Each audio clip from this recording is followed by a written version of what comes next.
창세기 43장 1절로 34절.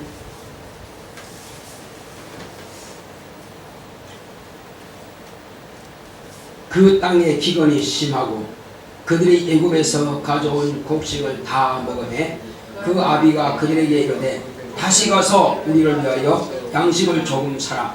유다가 아비에게 말하여 가로되 그 사람이 엄히 우리에게 경계하여 가로되 너희 아우가 너희와 함께하지 아니하면 너희가 내 얼굴을 보지 못하리라 하였으니 아버지께서 우리 아우를 우리와 함께 보내시면 우리가 내려가서 아버지를 위하여 양식을 사려니와 아버지께서 만일 그를 보내지 않으시면 우리는 내려가지 아니하리니 그 사람이 우리에게 말하기를 너희 아우가 너희와 함께하지 아니하면 너희가 내 얼굴을 보지 못하리라 하였음이니이다. 이스라엘이 가로되 너희가 어찌하여 너희에게 오히려 아우가 있다고 그에게 고하여 나를 해롭게 하였느냐. 그들이 가로되 그 사람이 우리와 우리의 친족에 대하여 자세히 질문하여 이르기를 너희 아버지가 그저 살았느냐 너희에게 아우가 있느냐 하기로 그 말을 조조히 그에게 대답한 것이라. 그가 너희 아우를 데리고 오려고 오랄 줄을 우리가 어찌 알았으리까.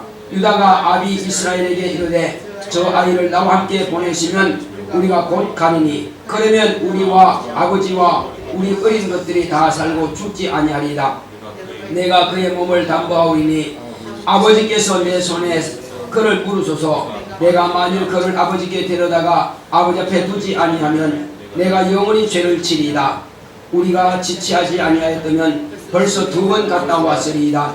그들의 아비 이스라엘이 그들에게 이르되 그러할진대 이렇게 하라. 너희는 이 땅의 아름다운 소산을 그릇에 담아가지고 내려가서 그 사람에게 예물을 삼을지니 곧 유향 조금과 꿀 조금과 향품과 몰약과 비자와 파단행이니라. 너희 손에 돈을 배나 가지고 너희 자루 아구에 도로 넣어 온 그 돈을 다시 가지고 가라. 혹 사착이 있었을까 두렵도다. 내 아우도 데리고 떠나 다시 그 사람에게로 가라. 전능하신 하나님께서 그 사람 앞에서 너희에게 은혜를 베푸사 그 사람으로 너희 다른 형제와 베냐민을 돌려보내게 하시기를 원하노라. 내가 자식을 잃게 되면 이르리로다. 그 사람들이 그 예물을 취하고 갑절 돈을 자기들의 손에 가지고 베냐민을 데리고 애굽에 내려가서 요셉 앞에 서니라. 요셉이 베냐민이 그들과 함께 있음을 보고 그 청지기에 이르되 이 사람들을 집으로 인도해 드리고 짐승을 잡고 준비하라. 이 사람들이 오정에 나와 함께 먹을 것이니라. 그 사람들이 요셉의 명대로 하여 그 사람들을 요셉의 집으로 인도하니 그 사람들이 요셉의 집으로 인도됨에 두려워하여 이르되 전일 우리 자루에 넣어있던 돈의 일로 우리가 끌려드는도다. 이는 우리를 음주하고 달려들어 우리를 잡아 노예를 삼고자 우리의 나귀를 빼앗으려 함이로다 하고 그들이 요셉의 청지기에게 가까이 나아가 그 집 문 앞에서 그에게 구하여 가로되 내 주여 우리가 전일 내려와서 양식을 사가지고 객점에 이르러 자루를 풀어본적 각인의 돈이 본수대로 자루 아구에 있기로 우리가 도로 가져왔고 양식 살 다른 돈도 우리가 가지고 내려왔나이다. 우리의 돈을 우리 자루에 넣은 자는 누구인지 우리가 알지 못하나이다. 그가 이르되 너희는 안심하라. 두려워 말라. 너희 하나님 너희 아버지의 하나님이 재물을 너희 자루에 넣어 너희에게 주신 것이니라. 너희 돈을 내가 이미 받았느니라 하고 시몬을 그들에게로 이끌어내고 그들을 요셉의 집으로 인도하고 물을 주어 발을 씻게 하며 그 나귀의 먹이를 주더라. 그들이 여기서 먹겠다 함을 들으므로 예물을 정돈하고 요셉이 오정에 오기를 기다리니 요셉이 집으로 오매 그들이 그 집으로 들어가서 그 예물을 그에게 드리고 땅에 뛰어 절하니 요셉이 그들의 안부를 물으며 가로되 너희 아버지 너희가 말하던 그 노인이 안녕하시냐 지금까지 생존하셨느냐. 그들이 대답하되 주의 종 우리 아비가 평안하고 지금까지 생존하였나이다 하고 머리 숙여 절하더라. 요셉이 눈을 들어 자기 어머니의 아들 자기 동생 베냐민을 보고 가로되 너희가 내게 말하던 너희 작은 동생이 이냐. 그가 또 가로되 소자여 하나님이 내게 은혜 베푸시기를 원하노라. 요셉이 아우를 인하여 마음이 타는 듯함으로 급히 울 곳을 찾아 안방으로 들어가서 울고 얼굴을 씻고 나와서 그 정을 억제하고 음식을 차리라 하며 그들이 요셉에게 따로하고 그 형들에게 따로하고 배식하는 애굽 사람에게도 따로하니 애굽 사람은 히브리 사람과 같이 먹으면 부정을 입어 믿었더라. 그들이 요셉의 앞에 앉되 그 장류의 차서대로 앉혀온 바 되니 그들이 서로 이상히 여겼더라. 요셉이 자기 식물로 그들에게 주되 베냐민에게는 다른 사람보다 5배나 주매 그들이 마시며 요셉과 함께 즐거워하였더라. 아멘.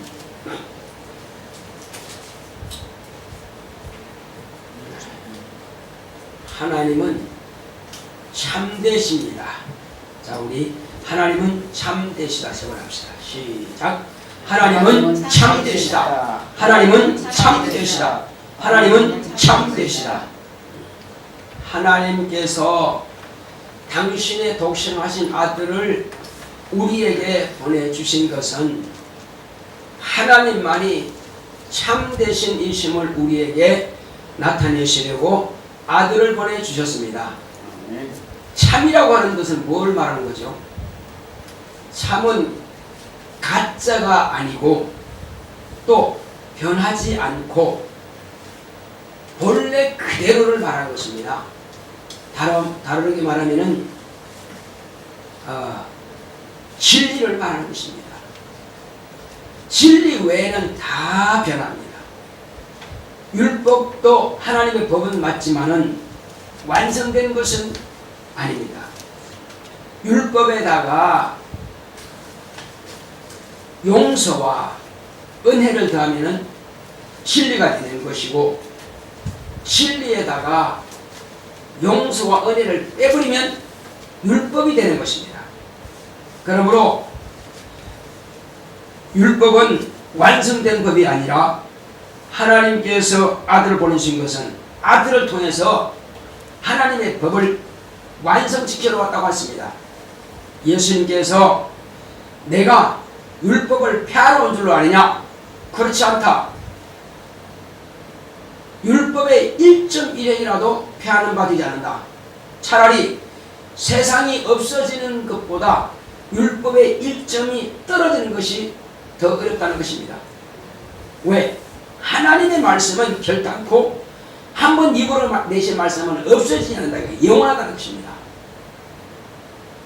자, 그렇지만 율법을 예수님께서 더 강화시키러 온 것입니다. 율법은 어디까지 정죄하느냐면은 육체의 예법이라 그럽니다. 육체라고 하는 것은 썩어지면 흙으로 돌아가는 거예요.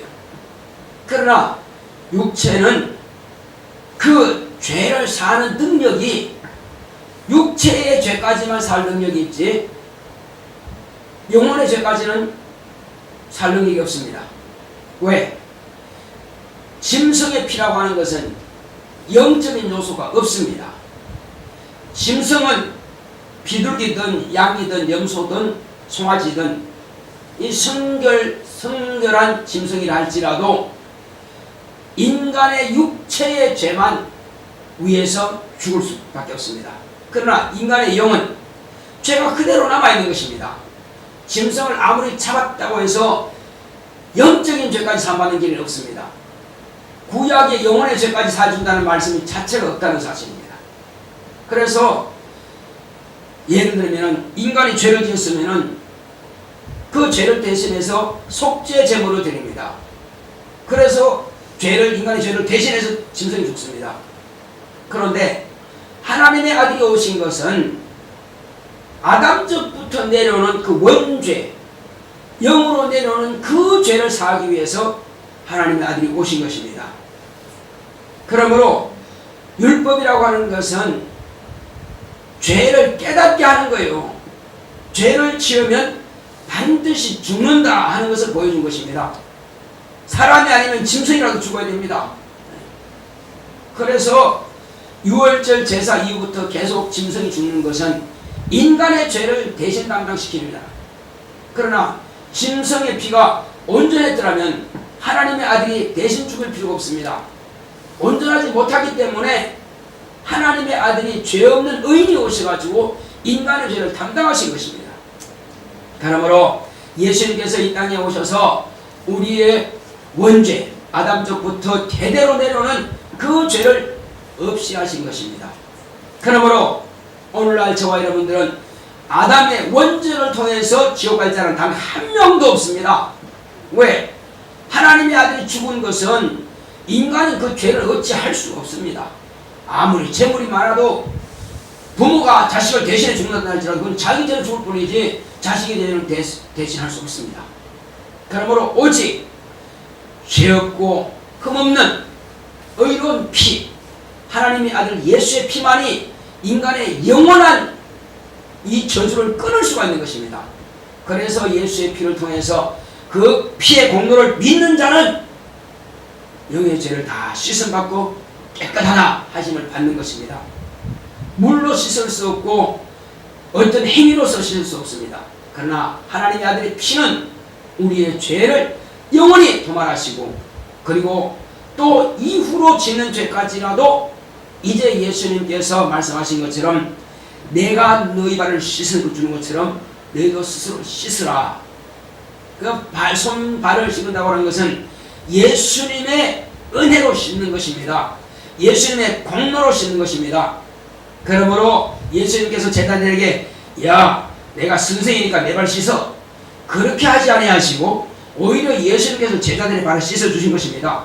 그런데 시몬 베드로에게 왔더니 씻으려고 건 발을 쏙 빼면서 주여 내 발 씻지 못합니다. 어찌 선생님이 주님이 저같이 종같이 또 제자를 발을 씻을 수 있습니까? 안 됩니다. 했더니 뭐라 했어요? 주님이 내가 너의 발을 씻지 않는다면 너는 나와 상관이 없느니라. 무슨 말씀이냐 이거죠. 어떤 사람들은 세족식을 한다고 그럽니다. 교회에서 1년에 한 번씩은 목사님이 소성들의 발을 씻어주는데 그런 의미는 있겠으나 사실은 그런 겸손히 내가 섬기겠다 그런 의미는 있겠으나 그것 때문에 죄를 없애지는 않는다 이겁니다. 왜냐하면 예수님께서 제자들의 발을 씻긴다고 하는 것은 예수님의 공로가 없이는 육체의 행위의 죄까지라도 씻을 길이 없기 때문에 말씀하신 것입니다. 그래서 살아계신 동안에 당신의 손으로 씻는 것과 당신의 한 번에 흘리신 그 피로 공로를 힘입고 날마다 예수의 이름으로 회개한다면 항상 그 보혈의 공로를 통해서 죄 씻음 받는다는 것을 의미하는 것입니다. 우리가 이 원리를 정확하게 알지 못하면 복음에 대해서 오해할 수가 있다는 것입니다. 그래서 우리는 오해를 하지 말고 이해를 해야 될 것입니다. 자, 그렇다면 오늘 이제 이와 같이 하나님께서 우리에게 요셉을 통해서 보여주시고자 하시는 그 의미가 뭐냐 하는 것입니다. 자, 요셉은 이스라엘의 자녀들, 곧 요셉의 형님들, 그들에게 여러 번 테스트를 합니다. 뭐 때문에 그렇게 놀라게 하고 그렇게 두렵게 하고 이렇게 테스트를 할까요? 이유가 있을까 없을까요? 요셉의 꿈 꿀 때에 형님들이 나한테 절하는 것을 하나님께서 보여주셨다. 그리고 또 아버지와 어머니들이 형님들이 다 또 나한테 저런 것을 보여주셨다. 그러니까 나 이건 꿈이니까 꿈을 이루어지기 때문에 나한테 절해야 돼. 다만 그걸까요? 분명히 그건 아닙니다. 그렇다면 왜 이렇게 동생을 데려와라 하고 또 나중에 이제 그 자루에다가 애굽에서 그런 왕이라든지 이런 사람들이 점을 치기 위해서 금잔, 그 술잔에다가 점치는 어떤 그림이 있습니다. 그걸 갖다가 그 집어넣고는 베냐민이 자루에 넣어놨죠. 그래가는 왜 훔쳐갔냐? 누가 훔쳐가서 집어넣었지? 그러니까 막 팔팔팔팔 떠져 이제. 이렇게 테스트를 왜 계속 하느냐 이겁니다. 목적이 딱 하나 있습니다. 지금 요셉이 가나안에 팔려올 때 어떻게 왜 팔려왔죠? 그건 나쁜 의미로 하는 것이 아니라 이건 요셉이 하는 말은 분명히 그렇습니다. 이것은 하나님께서 당신들을 앞서 나를 당신들을 구원하기 위해서 보내셨다고 말하고 있습니다. 그렇지만 이 테스트라는 것은 그 형님들의 성품이 얼마나 지금 더 변화되느냐, 과거에 나를 팔 때처럼 서로 시기하고 알력을 품고 분쟁하고 그런 모습이냐, 아니면은 지금은 자기들이 말한 것처럼 아버지와 우리는 독실한 사람이다. 독실한 건 뭐죠? 하나님만이 유일하신 분이십니다. 하나님만이 참되신 분이십니다. 그 한 분 하나님만을 섬기는 그러한 가정이다 이 말이거든요. 그러므로 우리는 알력 있거나 또 미워하거나 시기하는 거나 그렇지 않냐고 독실한 그런 가문의 가정의 사람들이다 하는 것을, 그러면 너희들이 독실한 표를 보여봐라. 그래서 한 사람은 남아있고 가서 니들이 말하는 그 동생을, 베냐민이라고 하는 그 동생을 데려와봐라. 이제 이렇게 하는 것입니다. 이제 근데 아버지는 뭐라죠? 지금 요셉도 짐승이 잡아먹었고 또 한 명이 시몬, 그것도 지금 갇혀 있었고 지금 애국에 갇혀 잡혀 있고 또 누구까지 달라고 그래요? 이제 베냐민까지 세 아들 다 잃는다 이거죠. 그러니 야곱은 용납하겠어요? 안 된다. 너희들이 내 아들 다 잡아가게 하는구나. 이건 안 된다. 도무지 안 된다. 나를 갖다가 슬피 음부로 내려가게 하려고 하느냐? 그러면 왜 베냐민은 그렇게 애지중지하느냐 이거죠. 요셉을 최고 귀하게 여겼습니다. 그런데 요셉은 짐승이 먹었다고 말이요. 그러니 왜 짐승의 피를 형님들이 가져와 자기 아들들이 가져왔으니까 죽은 줄 안단 말이에요.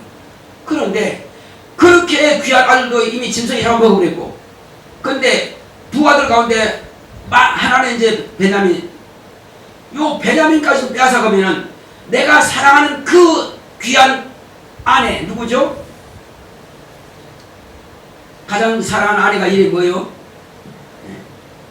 네? 그러니까 두 아내 가운데에서 둘째 아내를 그렇게 야곱이 사랑했단 말이요. 다른 또 둘은 종들이고 그 첩들이고, 그 두 아내 가운데서 첫 번째 아내는 별로 알력이 아름답지 못했고, 근데 두 번째 아내는 참 이렇게 사랑스럽다 이거죠. 그런데 베냐민은 낳다가 죽어버렸어요. 그러니 그 안타까움이 그 마음에 있는데 남아있단 말이요. 항상 그 아내에 대한 그리움이 남아있다 이거죠. 그런데 그 아들들을 볼 때에 항상 요셉만 보면은 그 둘째 아내가 생각나고 말이요. 그런데 그 애까지 죽어버렸으니 얼마나 마음의 상처가 심하겠어요. 그런데 마지막 남은 또 하나까지도 데려간다고 하니까는 말이요, 이제는 용서하지 않겠다는 것입니다. 얘까지 잃어버리면 내가 무슨 낙으로 사귀느냐는 것입니다. 요셉의 심정이 그렇습니다. 그래서 안 보냈어요. 근데 양심은 다 떨어졌어요. 이제 안 보내면 이제 굶어 죽을 판이요. 왜? 가난의 극심한 가뭄 때문에 7년 동안 비가 안 왔다면 어떻게 되겠어요? 끝난 거지. 뭐 어떻게 농사 짓겠어요? 풀도 있겠어요? 그러니 얼마나 힘든 지경입니까? 그러니 살기는 살아야 되고, 이 베냐민을 안 데려가면은 양식도 안 준다고 하니 아예 말아주지까지 안다니까 어떡하겠어요? 자, 이렇게 해서 그러면 차라리 내가 아들을 잃으면 잃으리라 하고, 이제 야곱이 축복을 할 때에 유다를 가장 큰 축복을 할 때가 있습니다. 유다에게는 너는 움키는 사자라 이렇게 말하면서 장차 메시아가 오시는 길에 그를 으뜸으로 세웠습니다. 그 형님들도 있죠. 그런데 왜 유다를 그렇게 축복했을까요? 유다가 하는 말이, 나와 함께 이 베냐민을 아버지 보내셔서 내가 책임지겠습니다. 그러나 혹이 돌아오지 않다면 내가 죄를 지겠습니다. 아버지 앞에 담당하는 말을 한다 이겁니다. 아무도 담당하는 말을 하지 않는데 유다만이 담당하겠다는 거예요. 내가 차라리 아버지께 죄를 짓더라도 이 동생을 보내소서. 그런 유다가 믿음직스러운 말이기 때문에 나중에 야곱이 이스라엘 죽을 때에 유다에게는 그 큰 축복을 허락합니다. 그래서 유다 자손을 통해서 메시아가 오는 길이 예비되는 거죠. 자, 그런데 지금 여기서 이제 베냐민을 보내게 됩니다. 이때 여기까지, 그러니까 여러 가지로 형님들을 한 번, 두 번, 세 번 테스트로 계속하는 것은, 만약 과거에 나를 시기할 때처럼 형님들끼리 서로 아웅다웅하고 시기한다면은 내가 통치하고 있는 이 애굽에 내려와서 또 서로 나를 죽이고 팔고 하는 것처럼 죽이고 팔고 이런 식으로 만약에 한다면은 애굽에 있는 왕이나 그 신하들이 내 가문에 대해서 어떻게 보겠느냐? 그러면 내가 애굽을 통치할 때 과연 영이 서겠느냐 이거요. 통치하는데 보통이 걸림돌이 아닙니다. 그래서 테스트하는 거예요. 차라리 내가 여기서 공물을 올려다가 그들을 먹이는 것이 차라리 낫지. 만약에 그때 그 알력을 계속 가지고 있다면, 그 성분 그대로 있다면 내려오지 않는 게 낫다. 그래서 계속 테스트를 하는 거예요. 지금 애굽에 온다라고 하는 것은요, 죽음에서 생명의 길로 나오는 겁니다. 지금 이때만큼은 그래요. 생명의 길로 오는 겁니다. 그런데 이 생명의 길 오는 길에 있어서 그들이 아직도 옛 성품을 버리지 못하고 옛 것을 그냥 주장하고 있다면 요셉은 맞아들일 수가 없다는 것입니다. 맞아들일 수가 없어요. 맞겠다는 겁니다.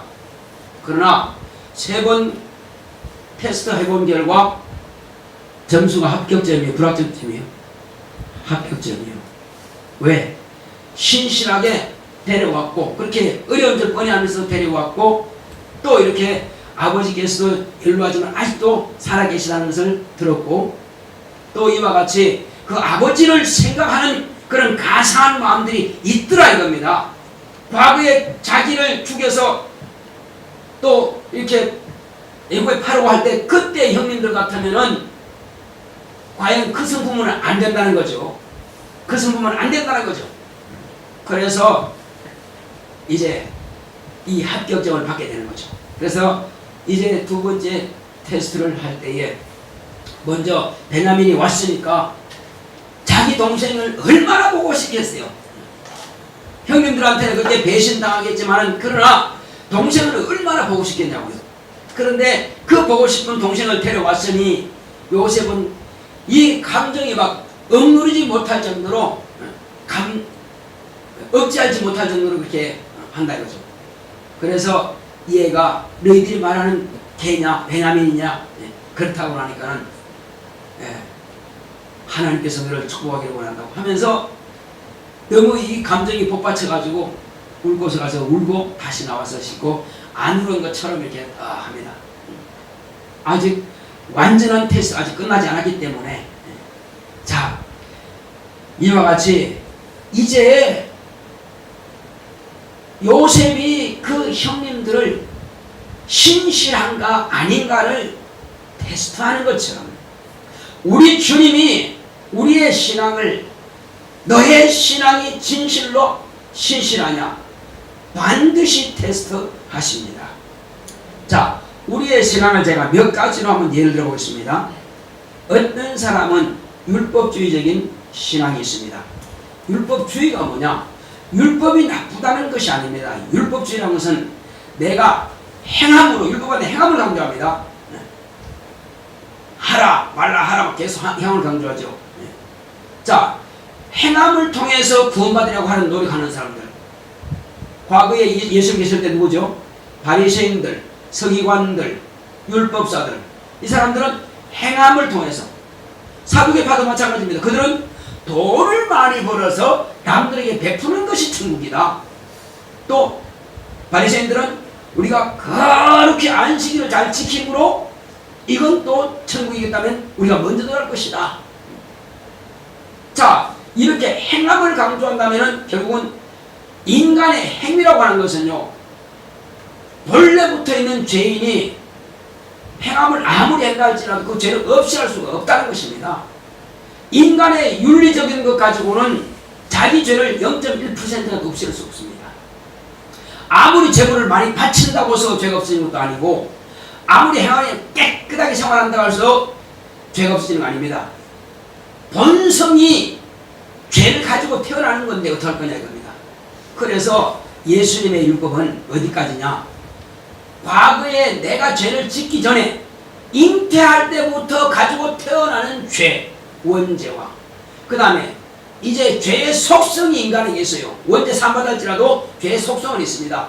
그래서 마음으로 나는 죄 안 지어야지 하는데 벌써 생각이 돌아버렸습니다.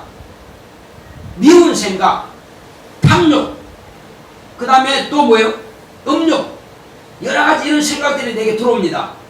그런데 이미 들어왔으니까 어떡할 거예요? 그래서 마음으로 품은 것에 대해서 예수님께서는 정죄를 하시는데 마음으로 품은 것과 행한 것을 일치로 봅니다. 마음으로 품은 것과 행한 것을 일치로 봐요.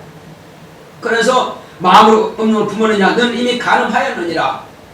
마음으로 형제를 미워하였느냐? 너는 이미 살인하였느니라. 마음으로 이웃것을 탐욕 품었느냐? 너는 이미 도둑질하였느니라. 이렇게 정죄를 다 해버렸다 이거죠. 그러니 마음으로 품은 것과 행위는 같이 치고 있는데 여기에서 자유할 자 아무도 없습니다. 율법을 지키는 그들이 돌로 치고 했는데 그러나 주님의 율법을 보니까 자기들이 벌써 마음으로 이미 죄를 지었거든요. 앉은 사람 단 한 명도 없거든요. 그러니 돌을 칠 수가 없습니다. 죄 없는 자가 먼저 돌을 쳐라. 못 치죠. 마음으로 다 자기들도 죄가 있는데 어떻게 해요. 그래서 율법은 행위까지만 정죄하지만은 예수님의 율법은 모세 율법은 행위까지만 하지만 예수님의 율법은 어디까지요? 마음으로 품은 죄까지라도 그걸 갖다 본죄라 그럽니다. 행위적인 것은 자기 행동을 지는 것이면 잡음되지만은 마음으로 품은 것은 본래 그 죄의 속성이기 때문에 이 범죄입니다. 이것은 오직 예수님만이 사실 수 있는 것입니다. 자, 그래서 이제 율법주의로서는 안 된다는 것입니다. 네가 해가지고 구원받으려냐? 안 된다. 율법주의가 거기서 문제가 있는 겁니다. 복음은 무시하고 믿음은 무시하고 지켜서 구원받는다고 하는 그 자체가 벌써 잘못됐다는 것입니다. 또 한 가지 신앙은 뭐냐? 기복신앙입니다. 그래서 교회 가면은 사업이 잘 된다더라. 교회 가면은 건강해진다더라.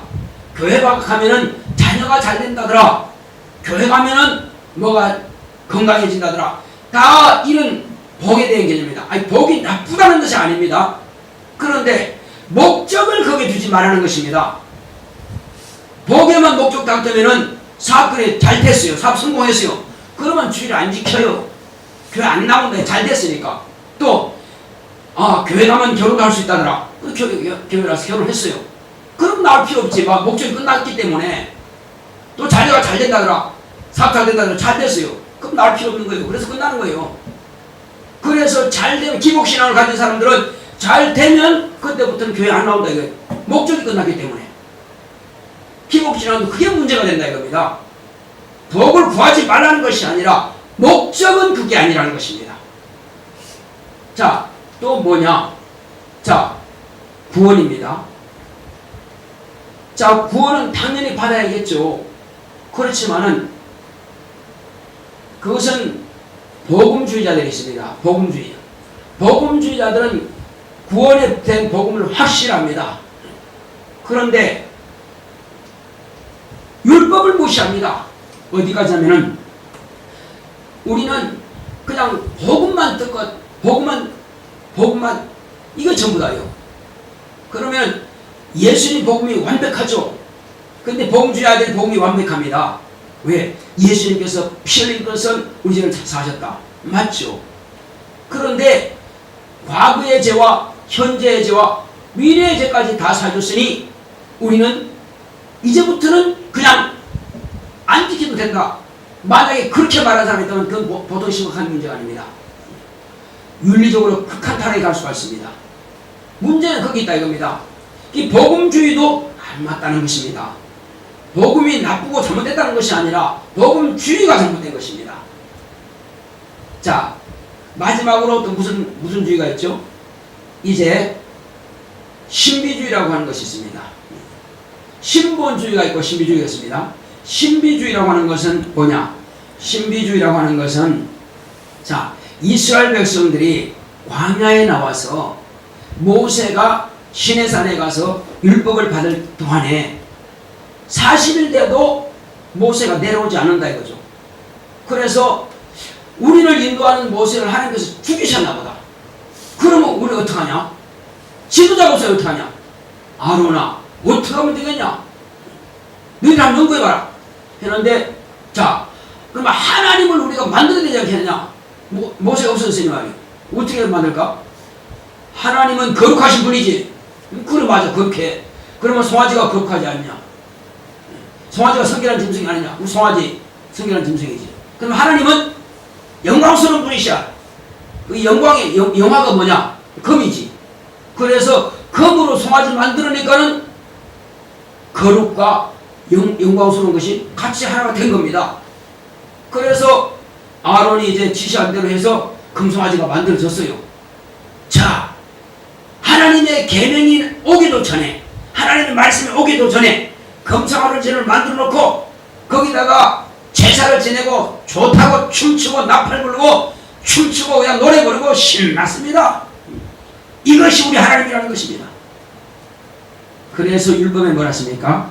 나를 비교서 만들지 마라. 하나님의 말씀을 초월하는 그 전체가 다 신비주의다. 우리의 신앙은 말씀에 근거해야지 말씀을 초월하는 것은 신비주의라는 것입니다. 그래서 하나님의 계명이 오기도 전에 절하면서 춤추면서 하는 것은 다 망가뜨려질 자입니다. 죽을 자들입니다. 그게 우상숭배입니다. 자, 그런가 하면은 또 이제 은사, 성령의 은사는 확실하게 나타나 있습니다. 그런데 은사주의가 있습니다. 은사주의. 그건 신비주의 안에서 은사주의는 뭐냐? 신학적인 보증을 받지 못하는 그 신비한 체험들. 예를 들어보겠습니다. 환상을 볼 수도 있습니다. 꿈을 꿀 수도 있어요. 이상을 볼 수도 있습니다. 성경이 다 나와 있죠. 그런데 이것이 우선하면 절대 안 된다는 것입니다. 개인의 꿈꾼 것, 개인이 환상 본 것, 개인의 이상 본 것 볼 수는 있겠으나 그것이 절대 진리가 될 수 없다. 해석에 따라서 얼마든지 바뀔 수가 있다. 그것은 반드시 해석을 해야 됩니다. 저도 아침에 이 말씀을 준비하다가 잠깐 엎드렸는데 꿈을 꿨어요. 어느 큰 교회에서 이제 집회를 제가 인도하는데 막 그것은 이제 막 병도 고치고 귀신 쫓고 하니까 이제 끝났는데 말이요. 어떤 그 대봉투라 그러나 큰 봉투, 누런 봉투잖아요. 거기다가 그날 헌금한 것을 다 집어넣어가지고 내 휴대폰이나 내 친구까지도 같이 집어넣으래.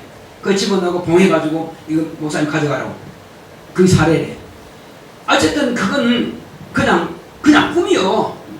그러나 나는 그게 무슨 뜻을 의미하는지 난 모른다 이거죠. 다만 주님께서 어떻게 인도하신지 난 모르겠으나 다만 주님께서 원하시는 뜻대로 되기 원합니다. 난 이렇게 기도하지 그것 보고 좋아라 할 것도 없고 난 무슨 뜻인지 모르니까 그건 해석해야 된다 이거죠. 꿈은 해석해야 돼요. 그래서 볼 때 하나님 혹시 내가 궁했다 할지라도 이렇게 욕심부리면 좀 그런데요. 기도해놓고는 근데 난 몰라. 혹시 하나님께서 하게 된다면 무슨 뜻인지 모르겠지만 원하신 대로 될 뿐이다 이거죠. 그러나 내 마음은 내 본래 마음은 부흥에 인도했다고 해서 내가 돈을 뭐 이렇게 사먹고 그건 아니다 이거죠. 그래서 혼자 그런 말 중얼거렸어요. 그건 솔직히 아닌데요 주님. 했지만 그러나 나는 모르겠습니다. 다만 그 꿈꾸게 하는 것은 주님이 꾸게 하셨다면 그렇게 되길 원합니다. 어쨌든 그러나 나는 몰라요. 그게 중요한 것은 아니라 이겁니다. 다만 나는 하나님의 말씀이 기록되어 있기 때문에 이 말씀을 중심으로 하겠다는 것입니다. 내가 아무리 좋은 꿈을 꿨다 할지라도 꿈 그 자체가 절대 진리가 될 수 없다는 사실입니다. 자, 그래서 혹시 또 어떤 사람들은 그렇게 해서 이제 꿈꾸는 사람들, 또 환상 보는 사람들, 심지어는 또 듣는 사람도 있어요. 듣는 사람들. 자, 이것도 문제입니다. 어떤 사람들은 그렇게 그 사람들을 따라가는 사람도 있어요. 제가 지금 교회 이름 내가 안 하겠습니다. 왜냐하면 이게 또 방송에 나갈 수 있기 때문에. 어쨌든 그런 큰 교회인데 그쪽의 사람들은 이 신비한 것들을 많이 쫓아가요. 제가 아는 어떤 집사님의 그 가족도 이와 같이 그 시어머님이 그 며느리 때문에 아주 건식을 참 심하게 합니다. 아, 이건 아닌데 아무리 해도 못 알아듣는다는 거예요. 과거에는 예수님께서 오시기 전에는 꿈으로도 보여줬고 환상으로 보여줬습니다. 근데 선자들을 통해서 그렇게 말씀하셨거든요. 그런데 오늘날은 꿈으로나 선자로나 아니 꿈으로나 환상으로나 할 필요 없는 것이 이미 예수님께서 다 말씀해 놓으신 것입니다. 만약에 필요하다면요, 우리는 자유한 법이 있습니다. 예수님께서 하신 말씀이 뭐냐면은, 어떤 사람은 이제 사업을 하려고 그러는데, 예를 들고 있습니다. 연탄 장사 있고 쌀 장사가 있어요. 그런데 연탄 장사가 잘 될지 쌀 장사가 잘 될지 몰라. 그래서 가만히 생각해 봅니다. 하나님, 제가 연탄 장사를 해야 될까요? 쌀 장사를 해야 될까요? 하나님께서 어떻게 응답하실까요?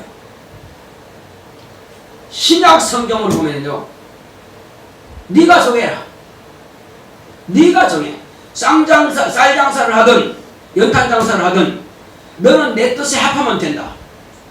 너는 내가 원하는 대로, 내가 말한 그 믿음대로만 네가 실천한다면 둘 다 어떤 걸 선택하든지 네가 선택하는 대로 내가 빌어주겠다는 것입니다. 왜? 과거에는 종들입니다. 종들은 주인 마음이에요. 백성이라고 하는 것은 종이거든요. 종이심이거든요. 종들은 그냥 여호와 하나님 주인이십니다. 왕이십니다. 이스라엘 백성들은 백성이에요.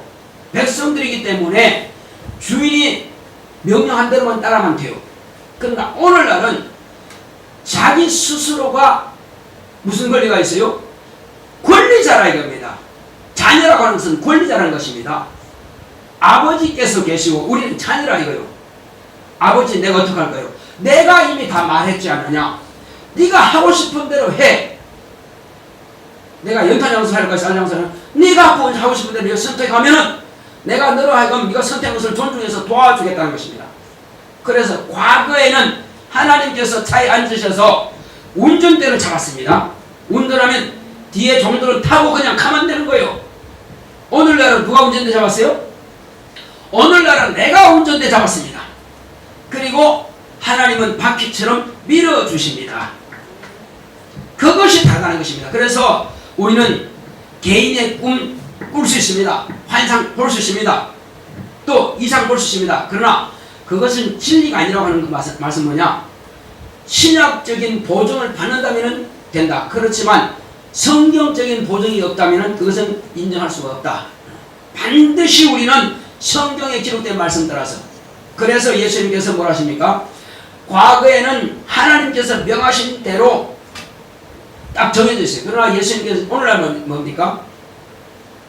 오늘날은 예수님께서 너희가 내 이름으로 구하면 내가 시행하리라고 했습니다. 죄가 안 되는 범위 내에서, 하나님의 뜻을 위반하지 않는 범위 내에서 기도한다면 된다는 것입니다. 할렐루야. 그래서 우리는 내가 앞으로 잘 될까요? 못 될까요? 경치듯이 찾아갈 필요 없습니다. 왜? 이것은 내가 하나님의 뜻대로 하면서 하나님께 맡긴다면 하나님께서 합당 여기시면 되게 할 것이고, 아무리 내게 좋다고 생각할지라도 하나님 보시기에 아름답지 못하면 막을 것이고, 그래서 우리는 자유하다는 것입니다. 기도하는 것은 내 권리요. 그러나 응답은 하나님의 손에 있는 것입니다. 내 뜻대로 기도할지라도 그 응답은 하나님의 손에 있습니다. 그래서 사람이 길을 계획할지라도 그 걸음을 인도하시는 분은 하나님이시라 말씀하신 것처럼, 이제 우리는 아무것도 걱정하지 말고 오직 믿음으로 구하라.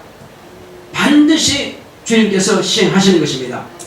그런데 우리 주님께서 아버지께 구했습니다. 아버지요, 이 잔이 내게서 지나가기 원합니다 하고 구했어요. 하나님께서 지나가게 했어요, 안 했어요? 안 했죠. 왜 안 했을까요? 하나님의 아들이 오신 목적은 이 잔이 지나가기 원해서 오신 것이 아니라 이걸 네가 가지라는 것입니다. 할렐루야. 이거 고난인데요. 이것 때문에 사람들 하나님 이름에 대해서 함부로 말할 텐데요. 그렇지만 네가 당해줘라. 이것이 아버지 뜻이라 이거요. 한번 정한 뜻은 변하지 않습니다. 그러면 우리가 하나님의 뜻을 알고 기도한다면 그대로 되는 것입니다. 하나님의 뜻을 알지 못하고 내 욕심을 위해서, 내 육체의 정욕을 위해서 구하는 것은 안 된다. 딱 정해져 있어요. 3살짜리 아기가 말이요, 형이 6학년짜리 형이 칼을 가지고 연필 깎는다고 해서 엄마 나도 저 칼 사줘, 나도 형 거 좀 뺏어가지고 나한테 줘 하면 엄마가 뺏어가지고 3살짜리 아이 줘요 안 줘요? 못 주죠. 왜 못 줘요? 주면 연필 깎는 것이 아니라 자기 손가락 깎아요. 이게 자기 손가락 깎으면 안 되기 때문에 3살짜리한테는 칼을 맡기지 않는 것입니다. 우리가 어떤 사람이 이렇게 말합니다. 주여 나 저 대형교회 어떤 목사님처럼 저렇게 주님께서 축복해달라고. 그래요? 알았어. 주지. 달라면 준다 이겁니다. 그런데 전제 조건이 있습니다. 뭐가 전제될까요? 그냥 복만 주면 그냥 졸도해버립니다. 시험 들어서 쓰러져버립니다. 교만해가지고. 그래서 테스트가 필요합니다. 지금 요셉이 형님들 테스트한 거 바로 그겁니다. 적어도 애국까지 데리고 오려면은 형님들이 지금 성품이 확실하게 자기가 어느 정도 정해진 성품까지는 도달해야 데리고 올 수 있는 것입니다. 그냥 분란 일으킬 것 같으면 아예 데리고 오지 말아야 돼. 그것처럼 더 대형교회 목사님처럼 그렇게 달라면은 먼저 자신이 확실하게 그렇게 테스트가 끝났어야 돼요. 왜? 시험이 끝났어야 돼요. 엄청난 시험입니다. 물질적인 시험, 환경적인 시험, 막 대단한 시험이죠. 그걸 끝내야 된다 이거죠. 그럼 차라리 그 감당 못하겠거든 그렇게 기도하지 마. 감당 못하겠거든 죽을 각오돼 있으면 그 감당해. 그러니까 대형교 목사님 그렇게 쉽게 된 게 아니라 이거요. 그런 모든 테스트가 끝났기 때문에 그래서 부어주시는 것입니다. 대충이 없습니다. 우리 마찬가지입니다. 하나님 나는 왜 이렇게 가난히 해야 되죠? 나는 왜 힘들어요? 내가 원하는 테스트를 네가 통과했느냐? 그러면 주겠다는 거예요. 하나님은 누구에게도 예외가 없습니다. 아끼지 않습니다. 하나님은 다 줄 수 있는 능력이 있습니다. 전능하신 분이십니다. 그분이 뭘 아깝겠어요. 그런데 너는 내가 원하는 것을 하지 않으면서 달라고 하느냐? 그러면 네가 네 영혼 잃을 텐데. 그래서 난 네 영혼을 사랑하기 때문에 못 주겠다는 것입니다. 할렐루야. 하나님 이게 필요합니다. 이거 필요한 줄 내가 왜 모르겠냐 알지. 네가 구하기 전에 내가 있어야 하는 건 다 안다. 그렇지만 주면은 너는 교만해서 쓰러질 텐데. 그래서 못 준다는 것입니다. 배수진 우리 열심히 기도하자. 그래서 응답받자. 하나님께서 주시길 원하십니다. 다만 그 수준에 이르기 바란다. 우리는요 내가 그 수준에 이르면 다 받을 수 있습니다. 그래서 목사는 성도 개인 예를 잘합니다. 집사님 요것만 하십시다. 요것만 합시다. 목사가 원하는 것은 주님께서 그거 원하는 부분이거든요. 내 이삿짐 옮겨달라는 것도 아니고 나에게 뭐 밥 한 그릇 사주라는 것도 그것도 아니고 다만 당신이 응답받으려면 이건 반드시 해야 된다 이거요. 이것만 하면 되는데 예를 들어보겠습니다. 어떤 집사님이 내가 아는 많은 집사입니다. 그 식당에서 봉사해가지고 저 덕정에 있는 분도 마찬가지고 대구 있는 분도 마찬가지고 또 지금 저 3번 신도시 거기 있는 분도 마찬가지고 어제 제가 또 만났었는데 그분들을 다 이야기 들어보면 내가 식당 봉사 이렇게 했더니 이렇게 복 주셨습니다. 또 부천에 있는 건 마찬가지고 그분들이 다 하는 말이 이렇게 봉사했더니 이렇게 복 주셨습니다. 보니까는 그 지금 어디 3번 거기 도시 제가 처음 신앙생활 했던 그때 그 집사님 지금 권사되더라고. 됐는데 그분은 6년 동안 그냥 부지런히 식당 봉사했다는 거예요. 식당 봉사하면서 목사님들을 잘 섬겼다는 거예요. 그랬더니 그전에도 물론 역시 봉사를 잘 보았습니다. 그래서 아들들이 그전에 오면 아들들이 아들 넷이요. 딸은 없어. 그런데 다 잘 됐어 보니까. 그땐 제가 같이 신앙생활 할 때는 다 참 가난한 그런 가정이었습니다. 참 힘든 가정이었어요. 지금 맏아들은 선생님이 됐고 또 뭐 이렇게 다 잘 되는데 가만히 봤더니 그렇게 봉사하고 지금은 본인들은 뭐하냐? 본인들은 저 화성 쪽에 내려가서 고물상하는데 하나님께서 엄청나게 복을 부어주신다는 거예요. 식당 봉사, 차량 봉사는 참 힘든 봉사예요. 그래서 교회에서 식당 봉사 잘하고 차량 봉사 잘한다면 복 받습니다. 저는 분명히 이건 많이 봤으니까, 많이 체험해봤으니까. 그러니까 힘든 일을 불평하지 않고 봉사를 잘한다면 교회가 부흥될 뿐만 아니라 하나님께서 반드시 복을 부어주신다는 사실이에요. 기름값 아끼지 마시기 바랍니다. 기름값 아끼지 말고 부지런히 차량 봉사 하신다면 하나님께서 크게 복을 주십니다. 또 식당 봉사 불평불만하면 안 됩니다. 참으로 신실하게 한다면 얼마든지 복을 부어주십니다. 그것은 하나님께서 약속 있는 것을 내가 보여주었습니다. 보았어요. 그런데 그 사람들은 불평하는 것이 아니라 진실한 마음을 하더라고요. 또 제가 아는 가까운 우리 집 가까운 데 것이 그분도 또 이렇게 열심히 식당 봉사하더니 집도 사고요. 그게 목적은 아닙니다만 남편도 지금 잘 되고 자녀도 또 잘 결혼도 잘하고 그 가정이 싹 다 펴졌습니다. 버는 것도 없고 사업을 하고 있고요. 그러니까는 너무너무 형통하게 잘 되는 거예요. 그것은 가만히 보니까는 식당 봉사가 힘들고 땀나고 남들한테 인정받지 못하고 때로는 맛이 있느니 없느니 때로는 불평도 듣습니다. 그렇지만 그것으로 인해서 복받는 것을 내가 봤다 이거죠. 그래서 이름은 제가 거론하지 못하지만 참 이렇게 복받는 것을 보았어요. 우리는 작은 일이지만은 내가 지금 교회에서 봉사하는 것 이것은 대단히 큰 복을 받을 수 있는 길입니다. 더군다나 가장 남들이 천하게 여기고 그러니까 어떤 사람들은 가르치는 일 앞에서 나서는 일은 잘하려고 그러는데 그런 차량 봉사나 식당 봉사는 한마디로 말하면 그냥 아래 계급 정도로 생각합니다. 절대 그렇지 않습니다. 크게 목사의 그걸 돕는 일은 바로 그거예요. 그건 정말로 목사를 돕는 일이거든요. 대부분 교회들 보면 그거 하기 싫어서 막 돌아가면서 하는데 불평이 있고 막 말씀들이 참 많아요. 그래서 그걸 제거할 수 있는 것은 누군가가 딱 잡고 일하게 되면 그 자신이 복을 받고 교회도 성장하게 됩니다. 그래서 그걸 보니까 참 그게 쉽지는 않구나. 그런 것을 좀 봤습니다. 그러나 알고 하는 사람들은 진실로 복을 받는 것을 보았습니다. 이제 여기서 가만히 보게 되면은 이와 같이 아무리 힘들지라도 이제 우리는 또한 하나님께서 우리에게 요구하신 것입니다. 자, 여기서 지금 예수님께서 우리를 테스트하실 때에 이 직분을 맡겠더니 순전히 잘하고 그러면 다른 직분을 또 옮겨주십니다. 또 옮겨주시고 더 나은 직분을 또 옮겨주십니다. 자, 이렇게 해서 그로 하여금 주님의 일을 잘 할 수 있도록 지혜를 주시고 명철을 주시고 능력을 주시고 건강을 주시고 환경을 주시고 이렇게 막 복으로 쏟아부어진 것을 제가 보았어요. 자, 그렇다면 우리는 이제 우리가 가족 전도를 할 때 어떻게 하면 되겠느냐? 가족 전도할 때요 잘 하셔야 됩니다. 요셉이 하는 것처럼 이렇게 하면 됩니다. 때로는 테스트가 필요합니다.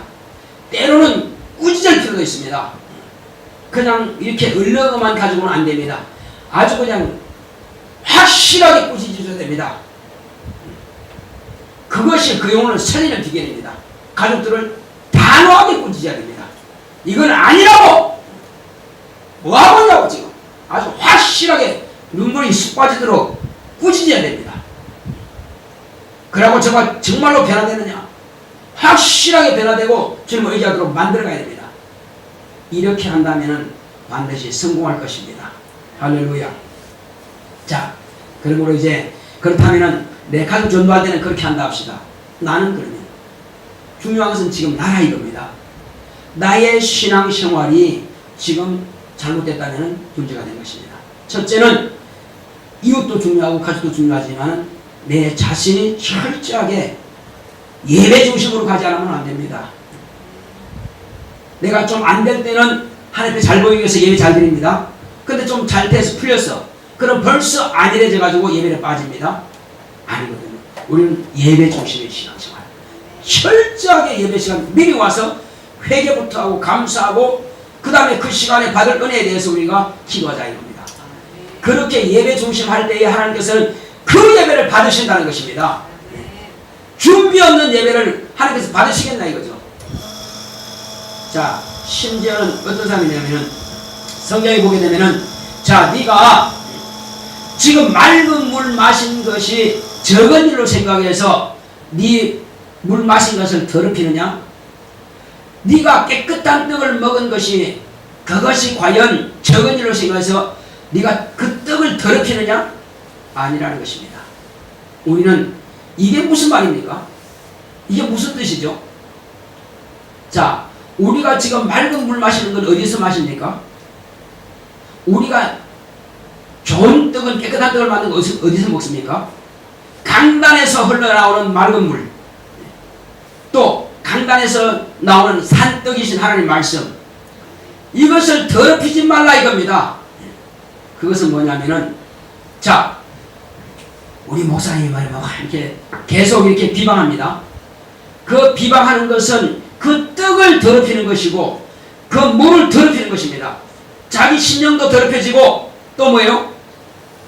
듣는 그 신령도 더럽혀져서 그 떡을 더럽히고 물을 더럽히는 겁니다. 그걸 저주하겠다는 것입니다. 어떻게 저주합니까? 네가 회개치 않으면은 헤롯이 이 사람의 피를 섞은 그 일로 인해서 너희들이 말하느냐? 아니다. 죄를 회개치 않으면 이와 같이 누구든지 망한다는 것입니다. 혹이 입으로 비방했습니까? 철저하게 회개합니다. 자기와 들은 그 사람이 떡을 더럽히는 것이고 물을 더럽히는 결과가 됩니다. 그래서 우리는 적어도 죄적인 만큼은 함부로 말하지 마시기 바랍니다. 내 영혼이 살기 위해서, 내 영혼이 볼받기 위해서는 그렇게 항상 축복하는 말, 그 다음에 혹이 오해한 사람은 풀어주시고, 이렇게 해서 그 사람과 내가 같은 깨끗한 떡을 먹도록 하시기 바랍니다. 이것은 사는 비결입니다. 자, 그리고는 우리는 항상 하나님 앞에 감사하는 생활을 하시기 바랍니다. 예, 그렇게 한다면 여러분들이 볼 받습니다. 자, 우리가 같이 한번 기도하실 때에 주여, 나로 하여금 요셉이 그 형들을 테스트한 것처럼 주님께서 우리를 테스트하고 계신다는 사실을 알고, 또 내가 가족들을 전도할 때 어떻게 테스트할 건지, 그 다음에 나는 그러면 어떻게 신앙생활을 할 건지를 우리가 잘 들었습니다. 온전히 승리할 수 있도록 같이 기도합시다. 고맙고 감사하신 아버지 하나님 감사합니다. 하나님께서 함께 하시고 인도해 주심으로 오늘 이 시간 우리가 이와 같이 하나님께서 우리에게 말씀하신 것을 잘 들었습니다. 하나님 아버지여, 우리가 이 땅에 사는 날 동안에 하나님께서 우리에게 주시고자 하시는 이 말씀을 잊어버리지 않게 하여 주시옵시고, 요셉이 그 형님들에 대해서 철저하게 테스트를 통해서 앞으로 정말 이곳에 왔을 때에 어떻게 살 건가, 만약에 우리 가족들을 테스트하지 않고 교회만 하다면 또 분란이 될 것입니다. 또 떠나게 될 것입니다. 그러므로 확실한 테스트를 통해서 저들이 온전한 신앙생활로 이루어갈 수 있도록 주님 역사하여 주시옵소서. 또한 아버지 하나님이시여, 뿐만 아니라 나 자신도 이제부터는 철저하게 주님 모시기 합당하고 주님께서 원하시는 수준의 사람이 되어갈 수 있도록 역사하여 주시옵소서. 하나님 아버지여, 우리의 신앙이 무엇이겠습니까? 정말 성경에 기록된 대로 신앙생활하는 것입니다. 내가 꿈꾼 대로, 내가 환상 본 대로, 내가 너희와 신변 체험한 대로 그렇게 신앙생활하는 것이 아니라 그건 한낱 꿈에 불과한 것이 그걸 해석할 것입니다. 그러나 하나님 아버지여, 우리는 이 땅에 사는 날 동안에 무엇을 위해서 살겠습니까? 하나님 아버지여, 우리가 하는 것은 참으로 기록된 말씀입니다. 또 말씀을 전한 자와 또 말씀을 받는 우리가 한 성령 안에서 참말로 서로가 돕고 또 서로가 아버지께서 섬기는 것이오니, 이와 같이 우리는 주 예수 안에서 한 성령 안에서 축복을 밀지언정 혹이라도 비방의 말을 하여서 산떡을 더럽게 만들지 않게 하시고, 또 아버지께서 내가 마시는 이 물을 아버지께서 더럽히지 않도록 주님께서 역사하시고 주께서 인도해 주시고, 혹이 사람 앞에서 내가 이와 같이 그런 말을 했다면 즉시 회개함으로 깨끗하게 아버지께서 정죄받지 않도록 역사하시고 인도하여 주시옵소서. 죄를 회개치 않으면 망한다고 하시는 말씀을 들었습니다. 끝까지 우리는 믿음으로 승리하고 이기는 영적 생활할 수 있도록 주님께서 역사하여 주시옵소서. 하나님 아버지여, 철저하게 우리는 주의 거룩한 뜻이 이루어지기를 원하며 하나님의